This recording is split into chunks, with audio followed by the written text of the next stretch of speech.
안녕하십니까, 박병욱입니다. 오늘은 이제 9일이죠. 장마 기간에 아마 중부지방에 집중으로 비가 내려가지고 피해가 좀 있는 모양입니다. 참 최상병 특검이 전국적으로 해서 우리 군에서나 또 다른 소방서나 경찰들의 적극적인 그런 대민 지원이 돼야 되는데 필요할 때는 우려스럽습니다.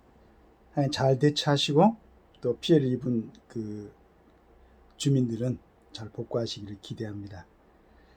우리 김대중 선생께서 칼럼니스트죠. 조선일보에 글을 올려놓으셨는데 어떻게 살아남을지, 지선 대선 어떻게 치를지 이 논쟁이라면 100번도 좋아. 지금 12번이 기가 막힐 뿐. 지금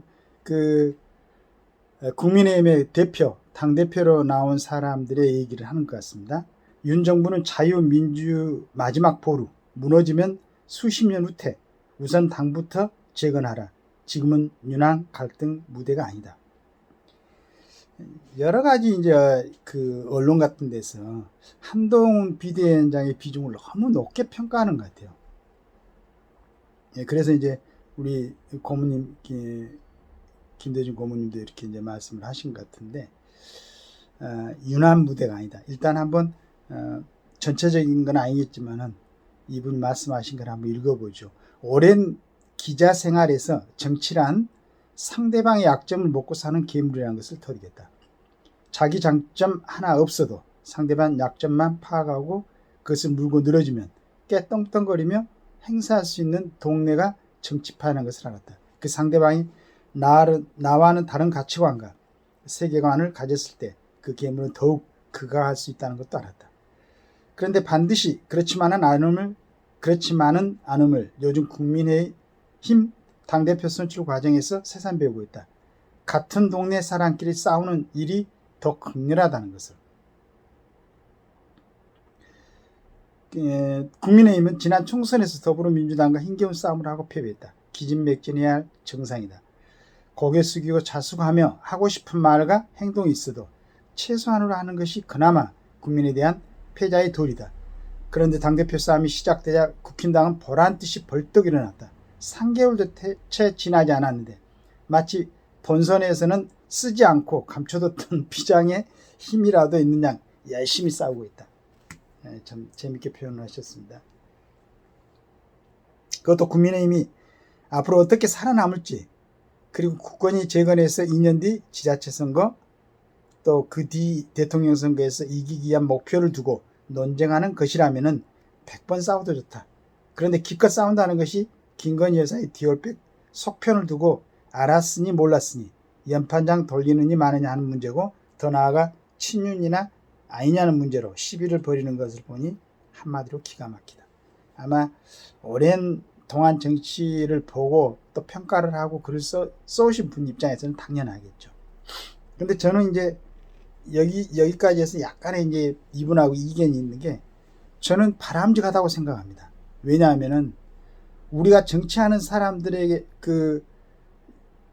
진짜로 진솔한 면을 볼 때는 이렇게 싸울 때죠. 싸울 때 그 사람이 갖고 있는 그 감춰진 부분도 볼 수가 있는 겁니다. 우리 한동훈 위원장이, 저는 굉장히 한동훈 위원장의 팬이었는데 어느 순간에 동료심이라는 단어를 쓰는 걸 보고, 그 다음에 그 주위에 있는 사람들 보고, 이거 참 조금 이제 머뭇거렸죠. 그 다음에 여러 가지 과정을 보면서 한동훈 위원장의 역할은 있다. 그러나 그 역할은 한계에 지어지는 게 맞다. 보수가 살아남으려면은 그런 생각을 하고 있습니다. 물론 이제 저는 항상 얘기하자면 전문가가 아니고 깊숙하게 또 이제 통찰할 수 있는 능력이 없기 때문에 제 의견이 맞다고는 볼 수 없는데 어렴풋이 그런 생각이 듭니다. 이번 당대표 후보를 출마한 4사람 면면을 보면 모두 역량이 있는 분들이다. 모두 당을 이끌어가는데 손색이 없는 정치인이고 이런 유의 경선에 익숙한 사람으로 알고 있다. 그런데 실망이다. 실로 초등학교 반장 선거에도 볼 수 없는 소재와 방식으로 싸우는 것을 보니 실망 정도를 넘어 배신감마저 느낀다. 더욱이 티격태격하며 주고받는 말싸움 수준을 보면 그들에 대한 기대를 접을 수밖에 없다. 이제 이렇게 지금 실망을 하고 계십니다. 우리 실망하고 계시는데, 이 네 사람에 대한 실망도 실망이지만 제일 피해를 많이 받는 사람은 윤석열 대통령이다. 물론 윤 대통령이 누구를 선호하느냐는 것은 그간 언론과 당 안팎의 지적으로 짐작할 수 있었지만 공식적으로 윤 대통령이 중립이다. 중립인 척하는 것을 오해하도록 방치하는 사람이 많다. 근데 저는 대통령이 왜 자기가 선출한 당하고의 관계에서 관여를 안 해야 되는가? 저는 그것도 생각에는, 물론 좀 더 깊은 통찰하시는 분들은 그런 관계가 좋다고 생각할지는 모르겠지만은, 당과 정은 일체가 돼가지고, 그러니까 좋은 일을 하는 데는 힘을 합쳐야 되지 않겠습니까? 근데 자꾸 당정 분리를 얘기하고, 지금 대통령 임기가 3년이나 남았는데 대통령을 배출한 당하고 그런 어떤 수평적 관계 말이 좋지, 막 이렇게 되면은 이 국정이 제대로 운영이 되겠습니까? 대통령제에서는 더구나 우리나라는 지금 어떤 얼빠진 사람들이 무슨 내각 책임제, 무슨 이원칙 이런 소리를 하는데, 그건 지금의 균형 하에서 자기가 뭔가 해보려고 할 때 대통령이 되지 못할 것 같고 한 사람들의 얘기지, 우리나라 정치체제에서 북한의 어린애 앉아가지고 정말로 일반적인 상식으로는 판단이 되지 않는 행위들을 하고, 그 뒤에는 정말로 스탈린 이후로 처음 봅니까? 푸틴 같은 친구는 푸틴, 그 다음에 응유양의 이를 데 없는 시진핑, 이런 사람들이 있는데 어떻게 우리나라에서 내가 지금 대통령 하에졌을 때 이거 대통령의 통치행위가 제대로 먹히지 않고 이렇게 혼란스럽게 하고 있는데 내각 책임제, 말도 안 되는 소리입니다. 방통위원장 지금 몇 번째 지금 탄핵이, 지금 임명 활동도 하지를 않았는데, 탄핵은 헌법과 법률에 위반한 사람 공직자들을 탄핵하는 거라고 내가 알고 있는데, 이게 말이 됩니까? 이런데 내각 책임제?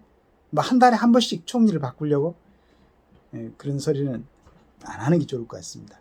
그래서 저는 이제 우리 김대중 선생님이 쓰는 글에서는 항상 감동을 받고 하는데, 오늘 한 가지 잠깐 이제 우리 써놓은 글에 대해서 제가 이견을 낼 수 있다면은, 이견을 할 수도 없죠. 이분의 어떤 생각에 비하면 제가 아무것도 아니니까.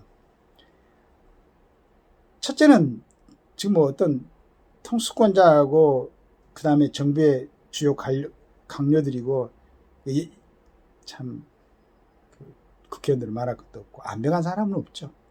이제 그 사람들 중에서 그래도 현재 상황이 맞는 사람이 국민의힘의 대표가 돼야 된다라고 생각하면은, 이때 지금 민주당은 이재명 대표가 당권을 내려놨다가 다시 나온다고 그러니까 거기에 이렇게 용비어천가를 부르고 난리들이죠 지금. 그런데 거기보다는 얼마나 민주적이고 얼마나 참 선거답습니까? 물론 이제 우려하신 건 압니다. 이런 과정을 거쳤고 그 다음 단계지만은, 이번에 출마한 네 사람에 대해서 국민들이 좀 더 많이 알고, 특히 당대표를 선출하는데 참여할 사람들 많이 알고 그래가지고 제대로 된 사람, 그 다음에 윤석열 정부를 전폭적으로 지원하고 또 서로 마음이 맞아가지고 나쁜 짓 하라는 얘기가 아니고 좋은 쪽으로 힘을 합칠 수 있는 그런 당대표가 뽑히기를 바랍니다. 그래서 어려운 일이 있을 때마다 우리 김대중 선생님이 글을 써놓으신 거 항상 감사히 생각하고, 그러나 제 의견에 약간 붙여봤습니다. 그래서 정말로 국민이 원하는, 그리고 윤석열 대통령도 원하는, 또 국민의힘의 다수 당원이 원하는 그런 좋은 대표가 나와가지고 좋은 정치를 할 수 있는 터전이 형성이 됐으면 좋겠습니다. 감사합니다.